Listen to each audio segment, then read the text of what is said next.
बघा आज कराड शहराच्या प्रमुख पदाधिकारी कार्यकर्त्यांचा आज एक मेळावा होता आणि या मेळाव्याच्या निमित्तानं आज इथं पक्षाची भूमिका मी तुमच्या समोर मांडलेली आहे. आदरणीय एकनाथजी शिंदे साहेब असतील, देवेंद्र फडणवीस साहेब असतील, अजितदादा असतील यांच्या माध्यमातून पूर्ण महाराष्ट्रामध्ये युतीच्या माध्यमातून ही सर्व इलेक्शनला आपल्याला सामोरं जायचं अशा सूचना आहेत. परंतु जिल्ह्यामध्ये त्या लेवलला बसून बैठका चालू आहेत. आज आपल्या सातारा जिल्ह्याची पूर्ण जबाबदारी पालकमंत्री म्हणून आदरणीय शंभूराज देसाई यांच्याकडे दिलेली आहे. त्यांनी सुद्धा या युतीच्या बाबतीत एक बैठक घेतली. बीजेपीचे आमदार होते, आमचे आमदार होते, स्वतः पालकमंत्री होते, त्यांच्या लेवलला एक बैठक झालेली आहे आणि ही चर्चा आमची पुढे चालू आहे. परंतु ज्यावेळेला कराड शहराचा विषय आला आणि या कराड शहराच्या विषयामध्ये आमच्या पक्षाच्या माध्यमातून पक्षाचा उमेदवार मी राजेंद्र सिंह यादव यांचं नाव पुढे केलेलं आहे आणि ते फायनल नाव आहे की आमच्या पक्षातून एकच उमेदवार असला तर असणार तो राजेंद्र सिंह यादव असणार. आता सर्वच तुझे मित्र पक्ष जे आहेत ते त्यांचा पक्ष वाढवण्यासाठी चिन्हावर लढण्याचे संकेत स्पष्टपणे देतात. मग शिवसेना का मागे राहिली की आम्ही पक्षाच्या चिन्हावर लढवू का स्थानिक आघाड्यांवर? हे एक बघा, जोपर्यंत पक्षाच्या भूमिका स्पष्ट होत नाही, जोपर्यंत आमची चर्चा चालू आहे, जोपर्यंत बैठका आमच्या चालू आहेत, तोपर्यंत आम्ही असं कुठलंही तुम्हाला स्पष्टपणे बोलू शकत नाही. परंतु आमची पक्षाची भूमिका आहे, प्रत्येक पक्षाला अधिकार आहे, प्रत्येक कार्यकर्त्याला अधिकार आहे पक्ष वाढवण्याचा. त्यामुळं येणारं इलेक्शन आम्ही शिवसेने धनुष्यबाणावरतीच लढणार आहोत, इथं स्पष्ट आहे.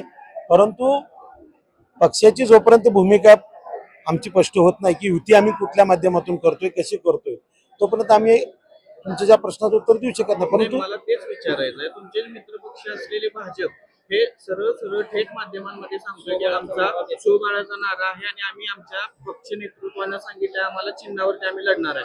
बघा, तुमच्या बरोबर चर्चा करायचं आजही एक सांगतो तुम्हाला, जरी आमची भविष्यामध्ये युती जरी झाली तरी सुद्धा त्यांची ज्या काय जागा असतील त्या जागेवरती त्यांच्या पक्षाच्या चिन्हावर लढतील. परंतु आमची जिथं जागा आहेत, आमची उमेदवार जिथं, तर आम्ही धनुष्यबाणावरतीच लढणार आहोत ना.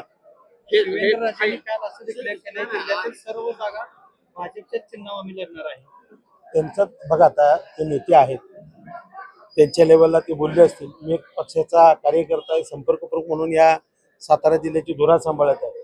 मला काय बोलताना काही गोष्टीच्या मर्यादा आहेत.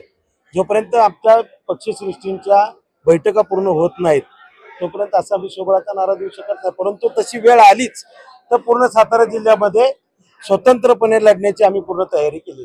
कराडाजींनी काही वेळापूर्वी सांगितलेलं आहे, पाटणची ज्या पद्धतीने निवडणूक होणार आहे, ज्या पद्धतीने भाजप आणि शिवसेना महायुतीचा निर्णय घेत तोच राज्यात जिल्ह्यात राबवला जाणार. बघा, मी आत्ताही सांगितलं तुम्हाला, ते नेते आहेत, ते बोलू शकतात, त्यांच्या पद्धतीने ते बोललेले आहेत. परंतु मी एक पक्षाचा पदाधिकारी कार्यकर्ता म्हणून तुम्हाला आज इथं सांगतो, भविष्यामध्ये ज्या काय प्रसंग येईल, जी काय युतीच्या बाबतीतून आमची चर्चा पूर्ण होईल त्याच्यामध्ये आम्ही सामोरं जायला तयार आहोत आणि पूर्ण जिल्ह्यामध्ये पूर्ण ताकदीनं, जर का उद्या युती नाही झाली तरी सुद्धा आमची पूर्ण जिल्ह्यामध्ये ताकदीनं लढण्याची तयारी आहे. तुम्ही पाटणमध्ये जे अनुकरण करताय, बघा, देसाई साहेबांनी स्पष्ट केलेलं आहे की जिल्ह्यामध्ये आमच्या पदाधिकाऱ्यांना, आमच्या शिवसेनेच्या कार्यकर्त्यांना न्याय मिळाला पाहिजे, त्यांना सन्मान मिळाला पाहिजे. सन्मानपूर्वक जर गोष्टी असतील तर पुढे जायचे.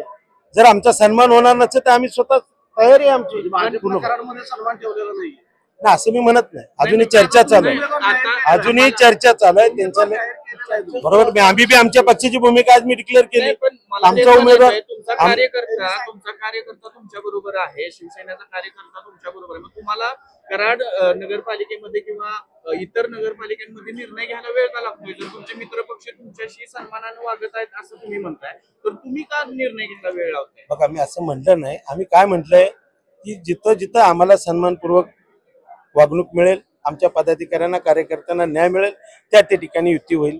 ज्या ठिकाणी मिळणार नाही त्या ठिकाणी आम्ही आमच्या पद्धतीने आम्ही ताकदीने लढू. विषय येतच नाही ना.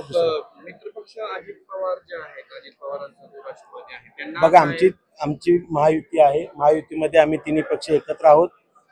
ज्या ज्या ठिकाणी प्रत्येकाची वेगवेगळी ताकद आहे, काही ठिकाणी आमची ताकद आहे, काही दुसऱ्या ठिकाणी त्यांची ताकद आहे, ते आम्ही समन्वयाने ह्या विषय सगळे मिटवत आहोत.